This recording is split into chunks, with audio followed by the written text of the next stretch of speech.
Hey, this is Meridith Elliott Powell, and welcome to another episode of Sales Logic, where every Saturday morning we discuss the strategies, the steps, everything that you need to know to be more effective, open doors, close sales, and really turn all of this sales strategy into your success. And I am here with my co-host, Mark Hunter. Hey, Mark. Hey, good morning. It is always great to do Saturday mornings with you. We got another great topic, and we got some new cool stuff. Hey, I think people are probably liking the new visuals that we have, but we got something cool when we start the show in just a second. Yeah, we do. We've kind of got ourselves branded. We've got our logo up here. My favorite part is the fact that the website is there. You can go at any time to saleslogicpodcast.com, drop us a comment, subscribe to the show, or just ask us a question.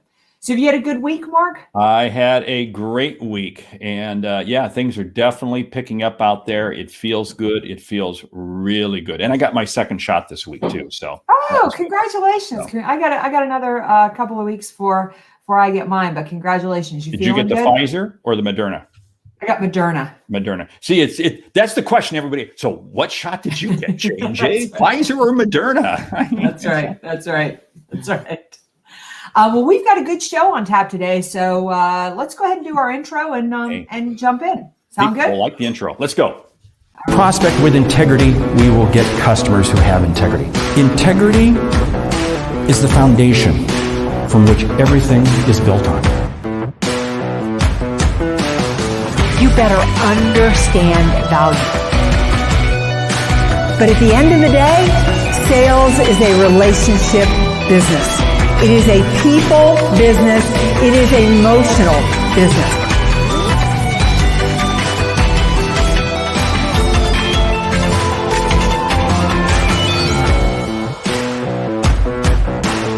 This is Sales Logic.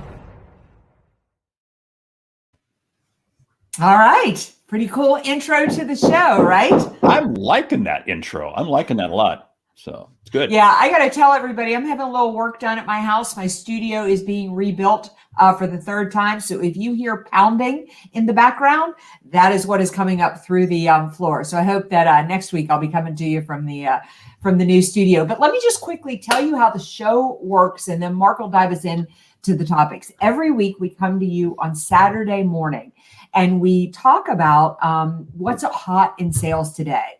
Each week we have a hot topic. We start off with a question from our audience. So if you have a question, go to saleslogicpodcast.com or just use hashtag saleslogic on social media. We will find you. We discuss a book of the week. And my favorite part is we end with a lightning round because we want you to get return on investment from what we've got going on. So Mark, what's on tap for today? Well, what's on tap for today? The topic we're going to dive into is emotional intelligence and sales. Okay, there's so many bad jokes we can say on that. We're going to dive into it. Emotional intelligence and sales. We got a great question that comes from Cynthia. I'll get to that in just a second. Then, of course, we highlight a book that kind of goes with the topic because we want you to really kind of dig into it more. And boy, the lightning round this week. This one's a thought provoker. Wow. When I had to do some real thinking on this one. So anyway, okay, let's dive in first to the question. Cynthia in Denver asks, my company is making us go through emotional intelligence training. I am finding it very interesting, but struggling with how it is really going to apply to my sales process. Can you help?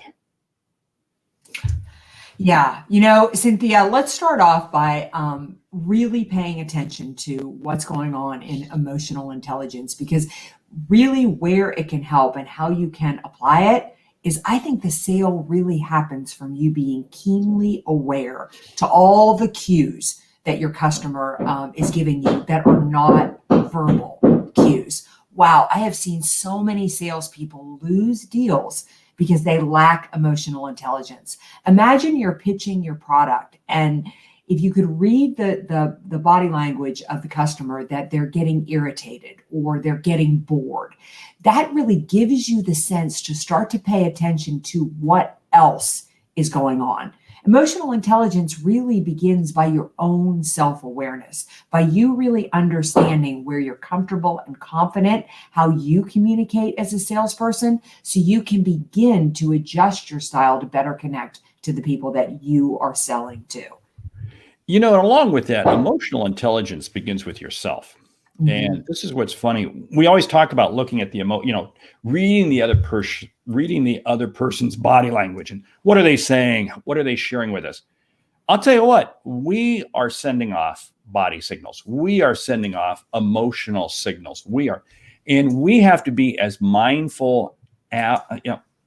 This is a deep subject, and it's a subject that people don't get well. So, Cynthia, if you're saying, how do you apply it to the sales process? It's really about you having to take a step back and reflecting.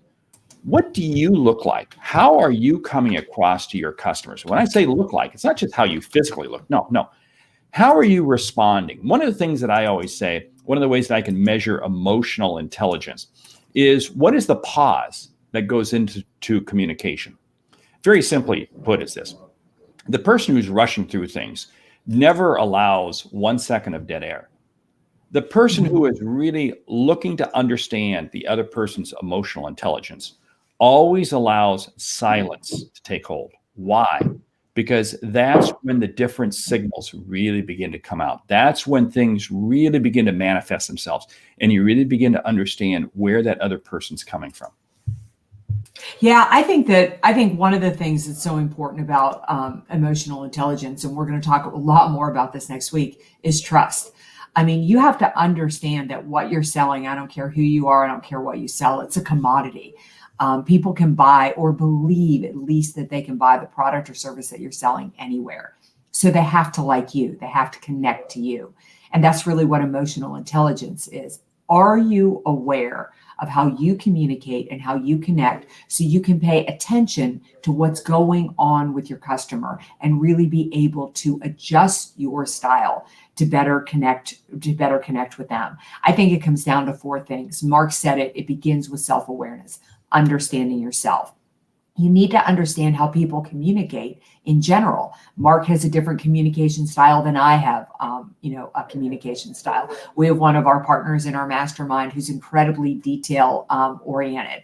That's a different communication style than I have a communication style. So you need to be paying attention to those nuances. The last thing you want to do is give a lot of information to somebody who just wants the bottom line results, or get straight to the bottom line with somebody who requires and wants a lot of information. You don't need to be irritated by somebody who asks a lot of questions because maybe that's what's important to them. You need to be able to pick up those signals. I mean, one of the things early on that I really struggled with was people who wanted a lot of information, because I don't. I really like a 1-word email and things like that.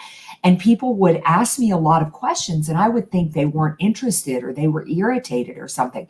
But understanding how people communicate differently lets you know when they're interested, what you need to do more of. That is good. And with that, why don't we kind of roll into the topic, emotional intelligence in sales. And I'm going to add, one of the things that when we are truly embracing emotional intelligence, we really are allowing ourselves to be more flexible, because we're listening to, we're looking for, we're understanding the cues that the other person is sharing with us. And that in turn changes the cues that we send them. So emotional intelligence in sales is really about being more flexible and less transactional. Yeah, and I think, our good friend Larry Levine just popped in here with a great comment. He said, the inner work we do on ourselves around heart, mind, and body fuels our outer success. So true. And Bruce, Captain Kirk, just popped in and said, allowing silence to speak. So important, really paying attention to what's going on there. But here's where I think you need to start with emotional intelligence. I'm not going to get these numbers right, but I think they say that our communication, only 6% of it is our words. The rest of it is the tone of our voice. It's the body language. I think it begins with our energy. Think about this whenever I'm doing sales training. I always start with salespeople and I'll say, you need to be paying attention to how the other person that you're selling to communicates. People who are outgoing, who are high energy, who are upbeat, you need to pick your energy up to communicate with them.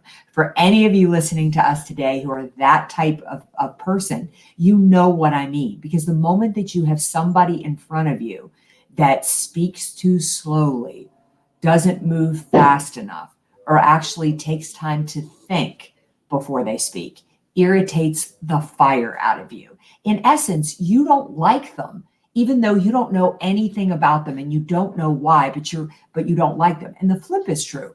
I mean, I have a lot of energy. I have a lot of enthusiasm, and that can overwhelm people. It can just be too much information. So if I'm selling to somebody who's a little bit more reserved, I need to put my energy in check. I need to realize that maybe they're going to need to think about the conversation that we've had before they give me a response. Boy, I'll give you a real good example regarding emotional intelligence. Understand, I'm coaching an individual right now, and we're about 2 months into the coaching process. And the first couple of weeks, I had to catch myself because I would ask him a question. It'd be silence. Yeah. And I said, are you still there? And he said, no, I'm just thinking. You see, his style was to really just think and ponder. He's an engineer. His background is engineering. And he just wants to process and really think through before he shares. Now, I understand those silence breaks. And it's very, very interesting, but he has picked up on me because now when he asks me a question, I pause. I may have an answer, but this is what's interesting.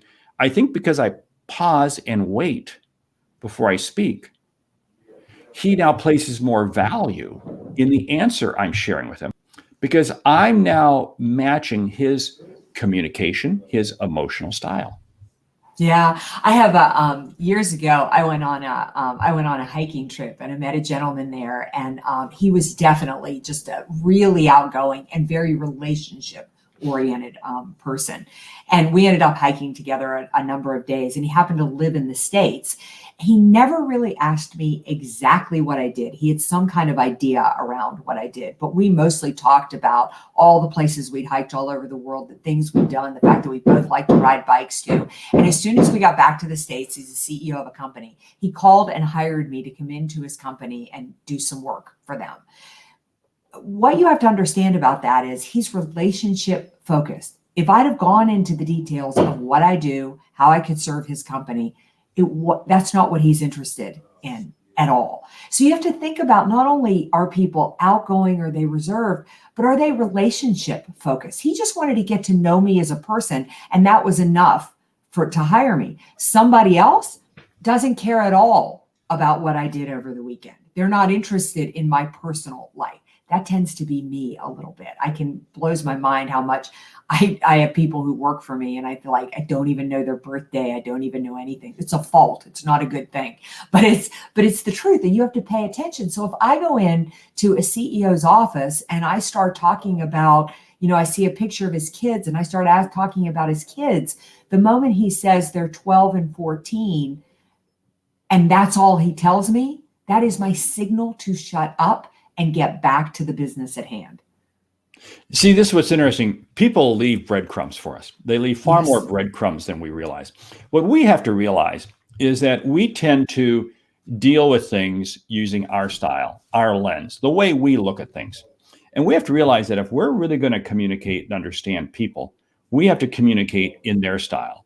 The gentleman I shared with you, who I coach, I had to kind of condition myself that when he asked me a question, I just be silent before I speak. And that in turn raises the value of what he feels I am sharing with him.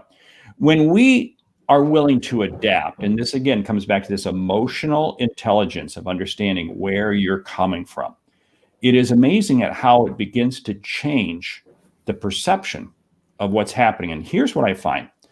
Emotional intelligence is the front door to gaining confidence. And you can't close a sale without confidence. So I've got to first begin to understand what is your level, what is your emotional intelligence DNA. When I understand that, It improves how I communicate. It improves how I listen, improves how I hear. And what does that do? It allows the two of us to create a level of confidence between each other. And when we create confidence, we then create trust. And of course, like you said, we'll deal with trust next week. But this emotional intelligence is the front door of the sales process.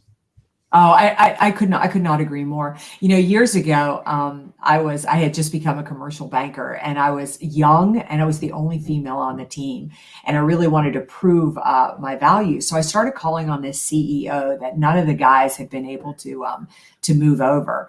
And with all this energy, vim, and vigor, I called him on the phone, and I knew him we had served on a board together, and I called him and asked if we could have lunch. I wanted to discuss his banking relationship. And there was this long pause, which I'm sure was 5 seconds long, but to me, it seemed like it was 20 minutes. I think I was so scared that I just didn't say anything, which was very, very lucky. And but finally he said, yes, that would be fine. Years later, I look back on it and I understand that he needs to think about things before he does things, versus I've worked for other people that I go to sell to them, before I even finish my sentence, they're ready to sign on the dotted line. What I think is so important about emotional intelligence and what you need to listen to is the fact that one sales training and set of skills does not apply to anybody, because that CEO that I just told you about that needs to think, I can't push him to close the sale. I mean, the worst thing I can do is push him before he has thought things through and read the information. And the sales cycle with that CEO is going to be very different than the sales cycle with the CEO I told you that I went hiking with. He didn't need a lot of time to make a decision. The moment he liked me, he was sure and he was ready to buy. There's something that you really touched on there. And think about emotional intelligence is developed based on the road we have traveled. It is amazing how the road we've traveled, the life we've had, our experience and so forth, begins to shape our emotional intelligence. So when we begin to see people react in a certain way, we can begin to get clues as to what the road they've traveled up to that point. Now, how does that help us? Well, for you, when you're hiking with that individual, it was very much relationship oriented. Yeah. But now he undoubtedly had that DNA because of some reason, because of some road he had traveled or trail he hiked. That's a bad pun. But now think about that. You were able to cross that bridge and become one that he could trust from a relationship standpoint. So that when you got back to the States, he called you and he engaged with you in terms of doing business. Yeah. In fact, I did work for him for years, and I'm not sure to this day he really understands what I do and doesn't care. So it's, again, you need to be paying attention to, especially in today's marketplace, in an uncertain marketplace, people need to feel heard. So if I'm trying to sell to Mark, and Mark is outgoing, upbeat, high energy, and not interested in the detail, and I move methodically, I like a lot of detail, and I'm going through all the questions that my sales training told me to ask, I am messaging to Mark that the way that I communicate is more important than the way that he communicates. And I signal to him without ever saying it that the relationship will be more about what I want versus what he needs. Versus if I immediately pick up those clues in the moment that Mark's high energy, and I pick my energy up and I start talking to him in a language that is comfortable for him, I signal to him, I hear you, I'm listening, I'm going to put your needs ahead of my needs. You talk about differentiating yourself in the marketplace. That's going to differentiate yourself in the marketplace. See, and that's so key what you just described. But here's one piece. Never step outside of your values and your morals. Yeah. I have watched this where we've seen people in selling situations where they leave their values at home and they go off and sell a different way. They leave their morals at home. No. Stay true to who you are, because one of the things that the pandemic has really exposed is authenticity and transparency. But I think what this does is it allows us to understand the other person's emotional intelligence that much easier, because we are all far more transparent because of what we've gone through. We've all gone through over the past year. Yeah. And as a result, it allows us to, I think, connect really, I think, faster. Emotional intelligence is more important now than it was pre-pandemic. I would agree. I want to draw attention to last couple of comments we had, and Matt was talking about the fact that in the therapy session, his therapist really used silence with him, and he had a huge breakthrough. So true. Such good stuff can come out of silence. But I love this comment here from Daniel, because Daniel, you are so right. Emotional intelligence, because people always ask me about authenticity. Like, if I start to communicate in a way that's comfortable to Mark, am I walking away from something that's authentic to me? And the answer is absolutely not. It's exactly what Daniel said here. If I went to Germany tomorrow, I would try to fumble my way through the German language. And even though I didn't get it right or perfect, people appreciate the fact that I'm trying to communicate in a way that is important to them. Emotional intelligence is the same way. I just love that Daniel said this, because it's as if we all communicate in our own style. And when I'm trying to figure out what your style of communication is, there's an energy shift, which I start to focus on you. And you feel that now as a prospect, I'm more focused on you than I am on myself. And that feels good. I love that comment. Hey, time is starting to slip away on us, so we should jump into the book. And we got a great book selected for the topic. I don't know if do you have a copy there in front of you? Or, I don't have it in front of me, but I sure do. But I sure do have a copy since you got it. I am holding it up by our good friend Colleen Stanley. The book is Emotional Intelligence, and I'll tell you what, I want you to pick it up and get it and read it. It came out a year ago, and it's received a number of best in class awards from various sales groups worldwide. Why? Because it really dives down and tells you really in a step-by-step methodical process. What I like about the book, she gives you so many stories from her own business, from her own life. But Colleen Stanley, Emotional Intelligence. I think she is truly the guru of emotional intelligence. Mark, I not only have that book, but I have the book, the red one she wrote on emotional intelligence right before that. So if you need to understand and do a little bit more work on emotional intelligence, and who doesn't, we all need to, definitely follow Colleen Stanley and grab a copy of her book. Yeah, the book again, Emotional Intelligence for Sales Leadership. Okay, put your hands on the buzzer. Get ready. We are into the lightning round. The lightning round is top clues your customers are giving you without saying a word. This is such a great lightning round. So the top clues they're giving you without saying a word. Number one is, are they making eye contact with you? Do they look like they're listening or don't look like they're listening? I'm going to add to that silence. How are they using silence? How are they responding to your silence? Yeah. What are they asking any questions or not asking any questions? Are they taking notes? Do they seem interested? Do they take your questions and build on them, just as you said, in terms of notes, or do they just absorb the information and never say a word? Do they want to really deepen the conversation that you're having? Did they come prepared for the meeting? Do they choose to change the communication style? You may want to be having a meeting with them and they're not responding, but instead they want to choose to communicate with you by way of email. Thanks, Patrick. Appreciate you. Think it's a great show.